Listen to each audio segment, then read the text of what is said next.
Guys, അപ്പോൾ നമ്മുടെ പുതിയൊരു വീഡിയോയിലേക്ക് എല്ലാ കൂട്ടുകാരും സ്വാഗതം. അപ്പോൾ ഇന്നത്തെ വീഡിയോ നമ്മൾ പറയാൻ പോകുന്നതെന്ന് പറഞ്ഞാൽ കഴിഞ്ഞ ദിവസം ഞാൻ ഇൻസ്റ്റാഗ്രാമിൽ ഒരു പോസ്റ്റ് ഇട്ടിട്ടുണ്ടായിരുന്നു. അപ്പോൾ നിങ്ങൾ പകുതി പേരും കണ്ടു കാണും.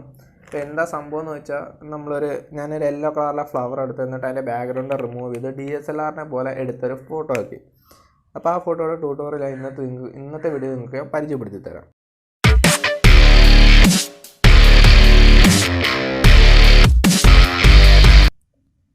ഗൈസ്, അപ്പോൾ ഇതാണ് ഞാനെടുത്ത ഫോട്ടോ. അപ്പോൾ ഈ ഫോട്ടോ എടുത്ത് എങ്ങനെയാണെന്ന് വെച്ചാൽ നല്ലൊരു യെല്ലോ ഫ്ലവർ എടുത്തിട്ടുണ്ട്. ഇനി എൻ്റെ ബാക്ക്ഗ്രൗണ്ട് എന്ന് പറഞ്ഞാൽ നല്ല അത്യാവശ്യം ബ്ലറും ആയിട്ടുണ്ട്. അതുപോലെ തന്നെ ഇടയ്ക്കിടയ്ക്ക് ഓരോ ബൊക്കെ എഫക്റ്റും കൊടുത്തിട്ടുണ്ട്. ഇനി ഇത് എഡിറ്റ് ചെയ്യുന്ന പറഞ്ഞാൽ ആപ്ലിക്കേഷൻ എന്ന് പറഞ്ഞാൽ സ്നാപ്സീഡ് ആണ്. അപ്പോൾ സ്നാപ്സീഡിൽ എങ്ങനെ എഡിറ്റ് ചെയ്ത് നമുക്ക് ട്യൂട്ടോറിയലാണ്. ഗൈസ്, അപ്പോൾ നമ്മൾ എഡിറ്റ് ചെയ്യാനുള്ള പിക്ക് ഇവിടെ സെലക്ട് ചെയ്ത് വെച്ചിട്ടുണ്ട്. ഇനി നമുക്കിത് സ്നാപ്സീഡിലോട്ട് ആഡ് ചെയ്യാം. അപ്പോൾ ഞാൻ സ്നാപ്ചാറ്റിലോട്ട് ഫോട്ടോ ആഡ് ചെയ്തിട്ടുണ്ട്. അപ്പോൾ നമ്മുടെ ഫോട്ടോ കുറച്ച് വലുപ്പമുള്ളതായതുകൊണ്ട് ഇതിൻ്റെ ലെന്ത് ഒന്ന് കുറയ്ക്കണം. അതിന് വേണ്ടിയിട്ട് ഞാൻ ക്രോപ്പ് ടൂൾ എടുത്ത് എനിക്ക് ഇത് ഇത്രയും മതി, ഇത്ര ആവശ്യമായിട്ടുള്ളൂ, അത് ഞാൻ ക്രോപ്പ് ചെയ്തെടുത്തു. ഇനി ചെയ്യേണ്ടതെന്ന് പറഞ്ഞാൽ ഇതിനെ നമുക്ക് ബ്ലർ ചെയ്യണം. അതിന് ടൂൾ ബോക്സ് എടുത്ത് ലെൻസ് ബ്ലർ എന്ന് പറഞ്ഞ ഓപ്ഷൻ എടുത്തു. എന്നിട്ട് ട്രാൻസാക്ഷൻ നമ്മൾ ഫുള്ള് കുറച്ചു. എന്നിട്ട് ഈ സർക്കിളും കൂടെ നമ്മളൊന്ന് ചെറുതാക്കി കൊടുക്കുക. എന്നിട്ട് ഏതെങ്കിലും ഒരു കോർണറിലേക്ക് കൊണ്ടുവയ്ക്കുക. ഇനി നമ്മുടെ ബ്ലർ സ്ട്രെങ്ത് എടുത്തിട്ട് ഞാനിത് ഫുള്ള് കൂട്ടുവാണ്. ഇപ്പോൾ ഇത്ര ഞാൻ ബ്ലർ ആക്കിയിട്ടുണ്ട്. ഇനി ടിക്ക് കൊടുത്തു. ഇനി ചെയ്യേണ്ടതെന്ന് പറഞ്ഞാൽ നമുക്കിതിലേക്ക് ഒരു ഫോട്ടോ ആഡ് ചെയ്യണം. അപ്പോൾ നമ്മുടെ എഡിറ്റ് ചെയ്യാനുള്ള ഫോട്ടോ ആഡ് ചെയ്യാനായിട്ട് ഡബിൾ എക്സ്പോസ് എടുത്തു, ആഡ് ഫോട്ടോ കൊടുത്തു. നമ്മുടെ ഫോട്ടോ ഇതിലേക്ക് ആഡ് ചെയ്തു. ഇപ്പോൾ ഇത് ഏകദേശം ഒരു കറക്റ്റ് പൊസിഷനിലാണ് ഇരിക്കുന്നത്. നമ്മുടെ ഒപ്പാസിറ്റി എടുത്തതിന് ശേഷം ഇത് ഫുള്ള് കൂട്ടുക, ടിക്ക് കൊടുക്കുക.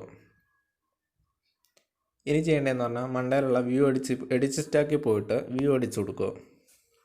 അപ്പോൾ ഈ ഡബിൾ എക്സ്പോസ് എടുക്കുക, ബ്രഷ് എനേബിൾ ചെയ്യുക, ഇതുകൂടെ ഒന്ന് എനേബിൾ ചെയ്യുക. ഇനി നമുക്ക് ബാക്ക്ഗ്രൗണ്ട് വരച്ച് നോക്കാം. ഇപ്പോൾ നമ്മുടെ ബാക്ക്ഗ്രൗണ്ട് വരുന്നുണ്ട്. ഇനി നമ്മുടെ ബാക്ക്ഗ്രൗണ്ട് ഫ്ലവറിനെ ഫോക്കസ് ചെയ്ത് എടുത്തിട്ട് ബാക്കിയെല്ലാം നമുക്ക് ബാക്ക്ഗ്രൗണ്ട് എല്ലാം റിമൂവ് ചെയ്യണം. അപ്പോൾ ഇതുപോലെ നിങ്ങൾ മാക്സിമം സൂം ചെയ്ത് കൊടുക്കുക. എന്നിട്ട് വേണം ഇതുപോലെ ഇങ്ങനെ ബാക്ക്ഗ്രൗണ്ട് ആഡ് ചെയ്തുകൊണ്ടിരിക്കാൻ. അപ്പോൾ ഇതുപോലെ എവിടെയെങ്കിലും തെറ്റി പോകുന്നെങ്കിൽ നിങ്ങൾ ഡബിൾ എക്സ്പോസറിൻ്റെ വാല്യൂ ഇതുപോലെ ഫുള്ള് കൂട്ടി കൊടുക്കുക. എന്നിട്ട് ഇവിടെ ഇങ്ങനെ ഇതുപോലെ ഒന്ന് മായ്ച്ചു കൊടുത്താൽ മതി. ഇപ്പോൾ കണ്ടോ? ഓക്കെ അല്ലേ? അതുപോലെ ഇനി നിങ്ങൾ 0 ഇട്ടിട്ട് ഫുള്ള് വരച്ചു കൊടുക്കുക.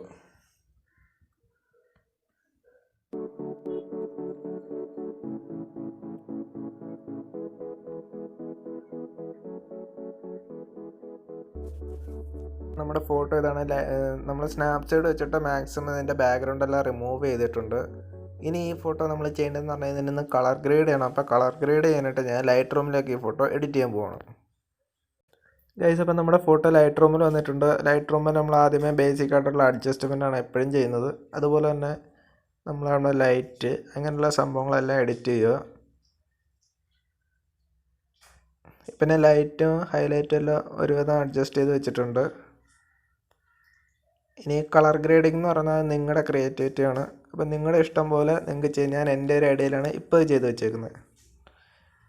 കളർ ഗ്രേഡ് ചെയ്യാനായിട്ട് നമ്മുടെ ഈ കളറിൻ്റെ ഓപ്ഷൻ എടുക്കുക. എന്നിട്ട് നമ്മുടെ ഈ ടെമ്പറേച്ചർ, ടിൻറ്റ് ഇതൊക്കെ ഒന്ന് അഡ്ജസ്റ്റ് ചെയ്ത് വെക്കുക. അപ്പം ഞാൻ നിങ്ങൾക്ക് ഇതൊന്ന് ഓടിച്ച് കാണിച്ചു തരാം.